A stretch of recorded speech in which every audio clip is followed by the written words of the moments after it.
There's a strange kind of love that almost no one talks about, the one that never really begins, but somehow still ends. It doesn't have labels, promises, or clear timelines, but it lives inside you like a ghost, familiar, unfinished, and impossible to ignore. It's the almost relationship, the one that never got a proper title, the one you still think about when your phone buzzes late at night. At first, it feels harmless. You meet someone who just gets you. You talk every day, maybe for hours. They ask about your dreams. They remember real habits. You tell yourself this could be something, but weeks turn into months, and that something never becomes anything. No commitment, no clarity, just this constant maybe. You keep waiting for them to choose you, and they keep giving you just enough to keep you hooked. A message when you start to move on. A like on your story right when you stop thinking about them. A sudden hey that resets your healing all over again. The problem isn't that they're cruel. Most people in almost relationships aren't villains. They're just scared. Scared of losing freedom, scared of being seen, scared of needing someone. And maybe part of you is scared too. Because let's be honest, you didn't demand clarity either. You accepted crumbs hoping they'd turn into a meal. You convinced yourself that connection was enough. You told yourself maybe they just need time. But deep down, you knew love that has to be earned never feels safe. The human brain doesn't like unfinished stories. It's wired to crave completion. That's why cliffhangers bother you, why scene at 10:42 p.m. hurts. When someone disappears mid-story, your brain keeps looping the same question: what went wrong? So you replay conversations, scroll through screenshots, read between lines that were never written for you. You build theories, excuses, entire novels around a connection that existed mostly in your imagination. And that's not weakness, it's neuroscience. Your brain experienced microdoses of dopamine every time they texted back. Now that supply's gone. You're not just heartbroken, you're in chemical withdrawal. What makes almost love worse than a breakup is that you never get permission to grieve it. You can't call it heartbreak because there was no official relationship. You can't post about it without sounding dramatic. You can't even explain it to friends properly, because how do you describe losing something you never had?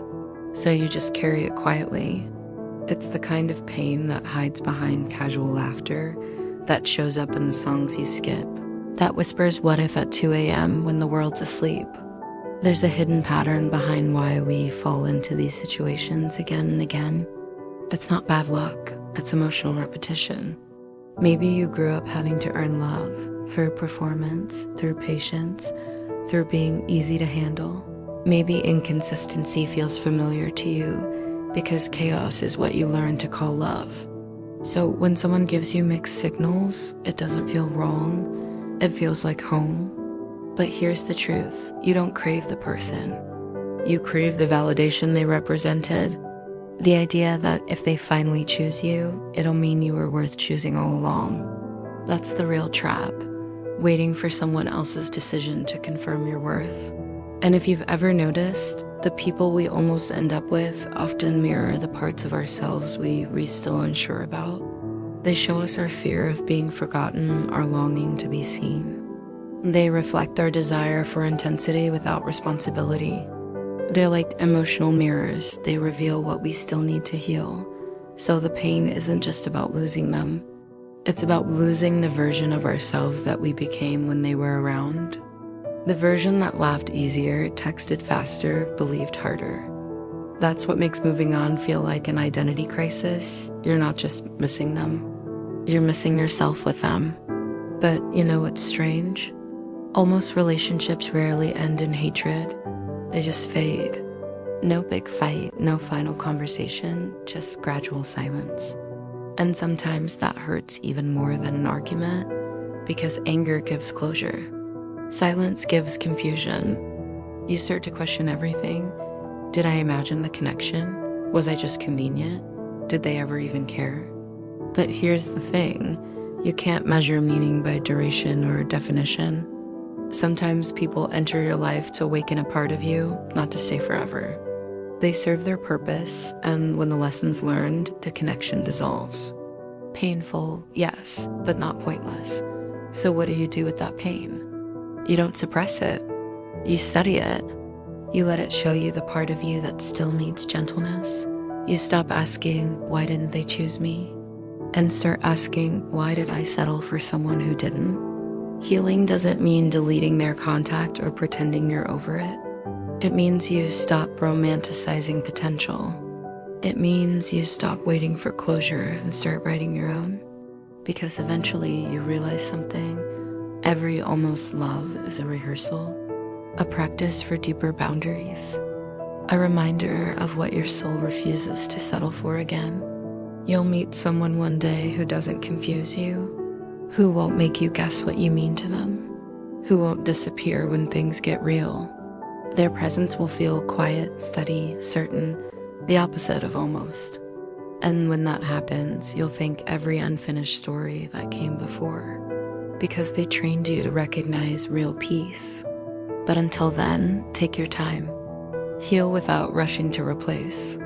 Fall back in love with your routines, your solitude, your own company. Relearn that attention isn't affection and effort isn't desperation. You don't need to become harder, just wiser. You don't need to build walls, just gates. Let love in, but only when it knocks with intention. Because if you're still holding on to that, almost don't shame yourself for it. You're not broken for feeling deeply. You're just human, wired to care, wired to hope. But maybe this time, instead of waiting for them to come back, you could wait for yourself, the version that existed before all this confusion. She or he deserves to be met again, fully, gently, without conditions. And when you finally let go, you won't even notice the moment it happens. It won't be cinematic. No tears, no final message, just quiet acceptance. The kind that doesn't hurt, it just frees. Because some love stories aren't meant to be lived. They meant to be understood. And that understanding is what transforms you. So the next time someone almost chooses you, remember, you've been down that road before. And you've already learned how to walk away softer, but stronger. Because you're not the one who almost got loved. You're the one who's learning what real love actually feels like.